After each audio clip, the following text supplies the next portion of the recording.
with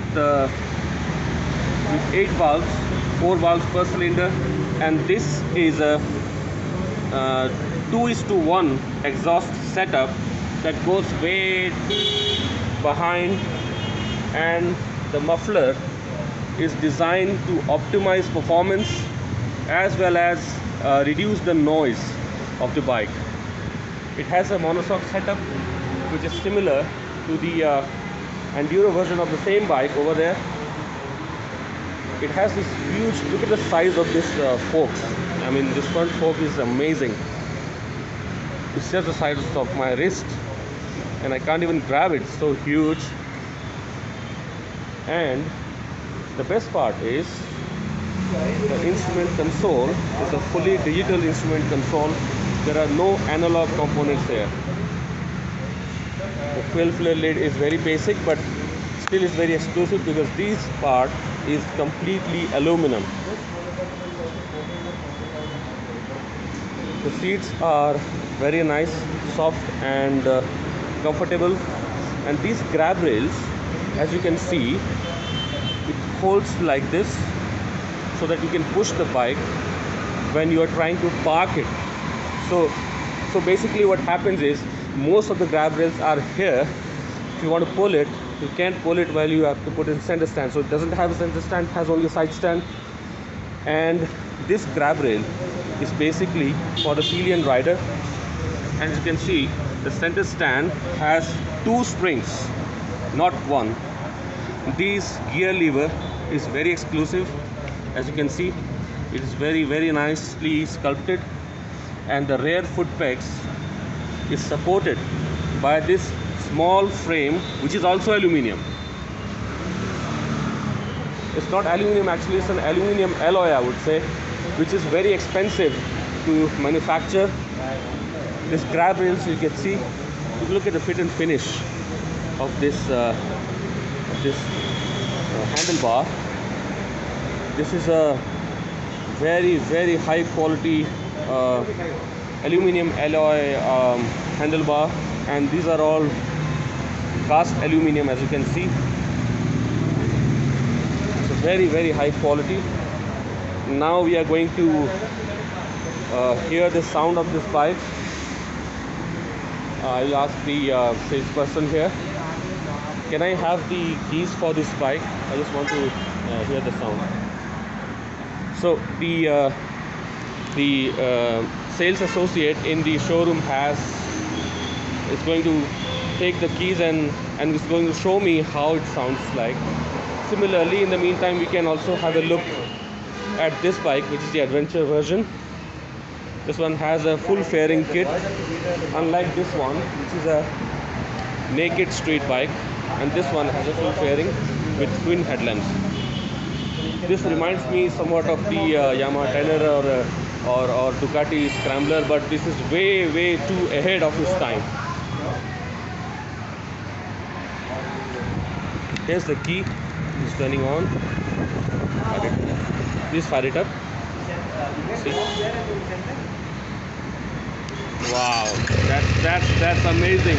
I mean, the way the instrument console comes to life as soon as you turn the ignition is what's amazing, fantastic. It's none other than any Japanese sports bike. I can tell you how it sounds. You can hear the sound.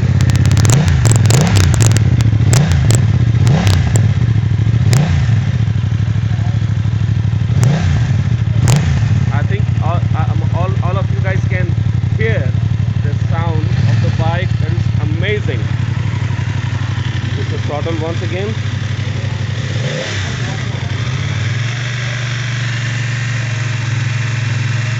Now the best part is, even when the engine is running and it has a twin cylinder engine and both the pistons fire up at the same time, but there is no vibration at all on the handlebar. As you can see, even the mirrors are not shaking.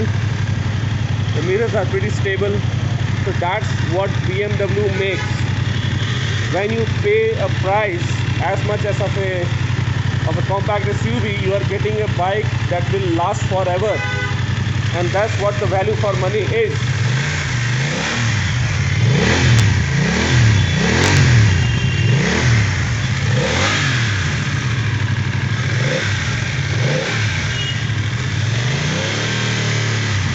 There is no vibrations at all, not even on the seat.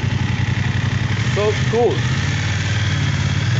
Now the quality of plastic, as you can see here, is very, very high quality. I mean, this is the best one you can buy in this price segment. I request all the audience not to compare this with any Japanese sports bike, because this is not a Japanese, this is German. And when you talk about German quality, this is what you get. An amazing refinement, an amazing motorcycle at affordable price, and that's what you can expect from BMW.